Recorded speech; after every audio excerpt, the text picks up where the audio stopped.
I've got a Desert Island ambient guitar pedal board. Let's put it together.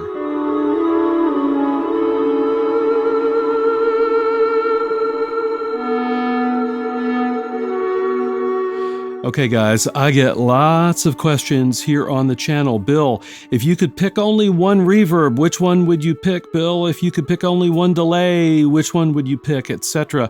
I've also gotten a bunch of, hey, what would be on your Desert Island pedal board? Yeah, that's some interesting decisions. So I want to go through that. So first up, we need to pick a guitar, and I've picked this PRS SE277 semi-hollow baritone. I love the PRS semi-hollow baritones, and I purchased this one. Yes, I purchased this one with my money. And oh, by the way, as we go through the pedals, I will tell you what I purchased and what was sent to me. All right. So I purchased this one a couple years ago, and I love the tone of these semi-hollow baritones. Also, for my Desert Island rig, I would have to say EBO. I have to have an EBO. And I bought this one about 15 years ago, and it's still in pretty good shape. So I think it's good to go for the Desert Island. Thirdly, I need a pick. So I use a bunch of different kinds of picks, and you're not going to be able to see this one too well, but this is a Dunlop 207 jazz pick, and it's pretty thick. It's 2 or 2.5 millimeters thick, and it works really well with a baritone guitar. I actually use it for all of my guitars. So here's what the SE277 sounds like with nothing else. This is direct into the computer.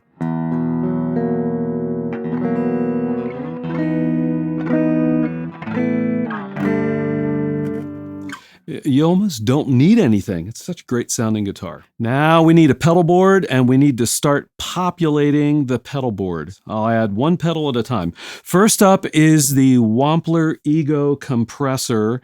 And as you can see, I've got that mounted on a pedal train pedal board. And if you can see that little blue thing underneath the pedal board, that is a Strymon Zuma power supply. So far, what you're looking at, I've purchased it all, right? So my money, my purchase, okay? So I'm fully behind each of these pieces. So on the Wampler EGO, you have seen, if you've been around the channel, you've seen this thing on hundreds, literally hundreds of videos. And this is typically the kind of compressed tone I go for.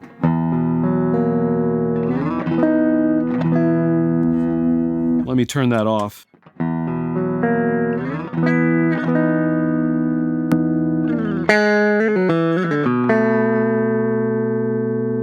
So it's not totally squished. It's just enough. I usually bump up the gain just a scooch. And one of the things I like about the Wampler EGO is it's got a blend knob, so you can blend the compressed signal with the uncompressed signal. After the Wampler EGO comes the Strymon Riverside. And this pedal is one that got sent to me. Strymon sent me a demo unit, and this is it. But I've used it on lots and lots of videos. I'd say dozens and dozens of videos, as it's really become my standard distortion overdrive unit. I have others that I really, really like, but this one seems to always end up on the pedal board. I really like its low gain settings, and I really like the high gain settings. I'll just give you a little flavor of the low gain setting because I don't have any amp modeling going on. This is straight into the computer.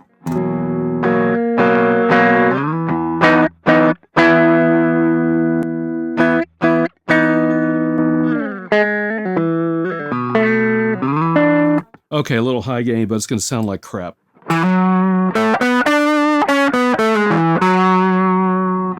All right, so not too bad, but it's nothing special without some amp modeling going on.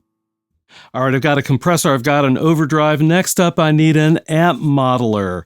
And those of you who've been around know I have used the Avid 11 rack for many years, and I've recently been checking out some other amp modeling units like the HX Stomp, the Line 6 HX Stomp, the Headrush pedal board, the Boss GT1000. But you know what? at least for desert island use, I need something that's super simple, really, really simple. And for this exercise, I have selected the Laney IRT-Pulse tube preamp loaded with vintage Mullard tubes. Okay, so I'll put it in the description below, but I've got a whole episode where I swap tubes on this preamp. I really, really have come to enjoy the tone of the preamp.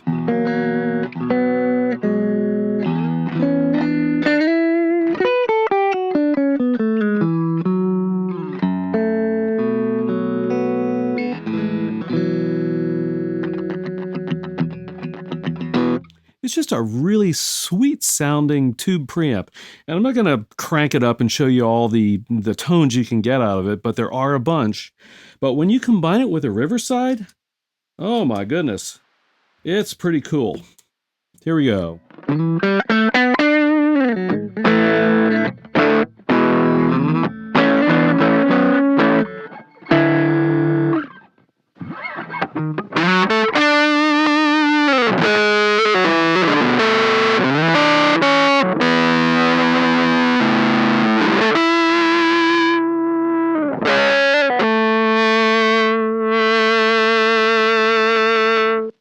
Yeah, I'm liking that a lot. So, Wampler EGO, Strymon Riverside, Laney IRT-Pulse tube preamp.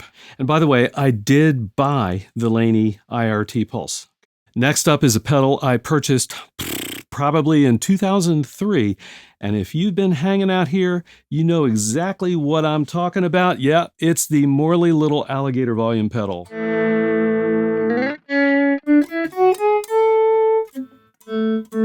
Ooh, maybe I could play a scale. Woo-hoo-hoo. Yeah, I really can't live without this pedal. To me, it's the best combination of the taper, right? The rate at which the swell comes in, solid construction, the active optical circuit so you don't get any tone suck. And this thing just rocks. And it's been rocking and rocking and rocking now for 16, 17 years, 15, 16, 17 years. After the little Alligator, things get a little more difficult because now we're getting into delay pedals. There are so many fine, wonderful delay pedals out there, but I had to make a choice. So first up on the list is the TC Electronic Flashback Triple Delay, and this is another pedal that I purchased. Not given to me, but I did purchase it. One of the things that I really like about it is that it has 3 discrete delay lines that you can combine in serial or in series, I guess, or in parallel. So you can combine them so they feed one into another, or so that they all run to the outputs independently. And it's just such a great pedal for volume swells and ambient types of tones.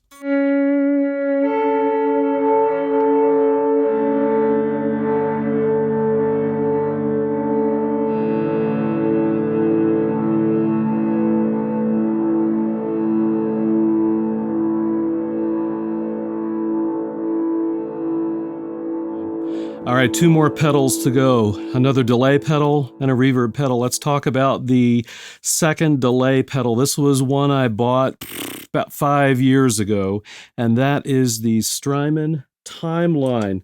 Obviously, it's a classic at this point, and I love the tones that it gets, and it's a very versatile delay pedal.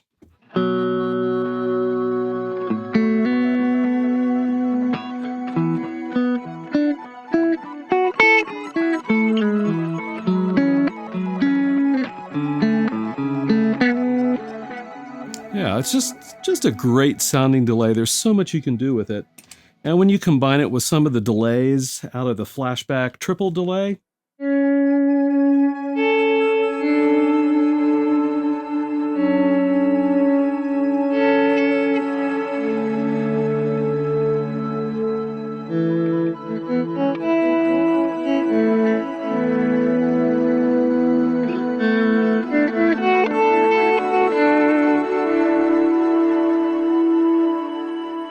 or if you add a little bit of distortion, some nice lead kind of things you can do.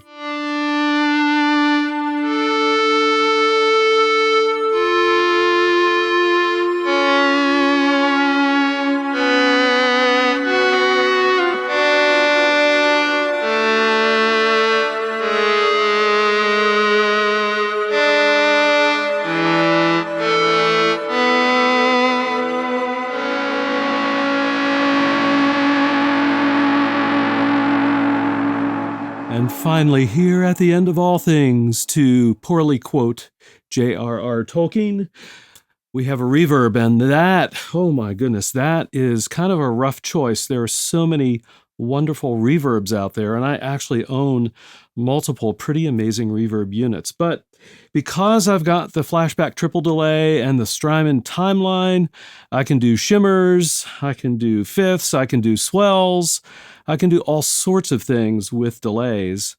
My reverb needs really are quite simple, and I wanted for the desert island a reverb that does something that I have not heard any other reverb do, and that is the Neunaber Immerse. And I purchased this one 3 years ago, something like that. And I use it almost exclusively for the hall reverb type. I love that reverb type. Here's what it sounds like.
Well, there you have it, my desert island pedal board. I know, I could have picked other pedals, and if I'm ever stuck on a desert island with just this pedal board, I'm going to be kicking myself for picking these maybe and not picking something else. But you know what? I do think I could be happy with it, and I do think I could do quite a lot with this grouping of pedals. Again, if you've been with me here and watched other videos, you will have seen all of these pedals on many of my videos. So this is definitely not a promotion for any of these things. I use these guys on a daily, weekly, monthly, yearly basis. So I've got a playlist for you to watch of some of the key demos that I've done of these pedals over the years. I hope you'll check them out. And also I've got Chords of Orion music around here, and if you check out my music, you will hear these pedals in operation as always. I'll see all of you on the next video.